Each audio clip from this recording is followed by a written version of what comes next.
முன்னால நினைக்கிறேன், மதுரையில கூடல் நகர்ங்கிற பகுதியில 5 சபைகள் ஒரே நாள்ல அடிச்சு நொறுக்கப்பட்டது.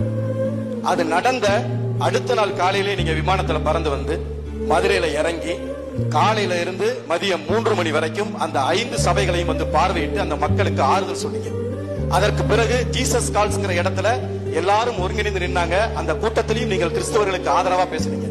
பிறகு பிற்பகல் 3 மணிக்கு மேல அந்த அடிபட்டவர்கள் எல்லாம் அரசு ராஜாஜி மருத்துவமனையில இருந்தாங்க. அவங்களை எல்லாம் போய் சென்று பார்த்தீங்க. ஆனால் அதையெல்லாம் முடிச்சுட்டு உடனே திரும்ப விமானம் ஏறிட்டீங்க. அறைக்கு கூட போகல, ஓய்வு கூட எடுக்கல.